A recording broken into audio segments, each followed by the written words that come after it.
John Cage SK was a pianist and a writer.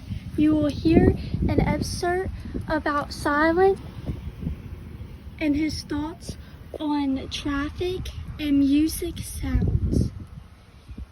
Next, in the introduction, you will hear his piano piece called Dreams.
When I hear what we call music, it seems to me that someone is talking, and talking about his feelings or about his ideas of relationships.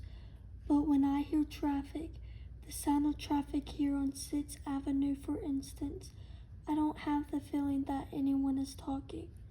I have the feeling that sound is acting, and I love the activity of sound. What it does is it gets louder and quieter, and it gets higher and lower, and it gets longer and shorter. It does all those things which I'm completely satisfied with, that I don't need sound to talk to me. We don't see much difference between time and space. We don't know where one begins and the other stops, so that most of the arts we think of as being in time, and most of the arts we think of as being in space. Marcel Duchamp, for instance, began thinking of thinking of music as being not a time art, but a space art.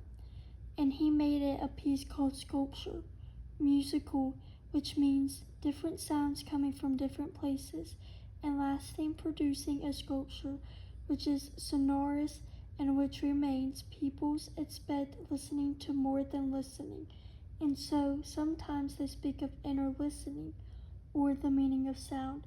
When I talk about music, it finally comes to people's mind that I'm talking about sound.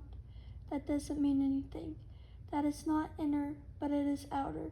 And they say, these people who understand that finally say, you mean it just sounds, thinking that for something to just be a sound, it is to be useless.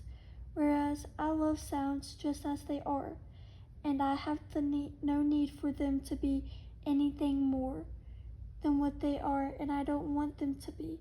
Psychological, I don't want a sound to pretend that it's a bucket, or that it's a president, or that it's in love with another sound. I just want it to be a sound, and I'm not so stupid either. There was a German philosopher who's very well known, Immanuel Kant, and he said there are two things that don't have to mean anything. One is music, and the other is laughter. Don't have to mean anything. That is in order to give us deep pleasure. You know that, don't you? The sounds experience, which I prefer to all others, is the experience of silence, and the silence almost everywhere in the world now. Is it traffic if you listen to Beethoven? Or is it Mozart? You see that they're always the same. But if you listen to traffic, you see it's always different. John Cage was an influential pianist during this time period. Thank you for listening to my final project.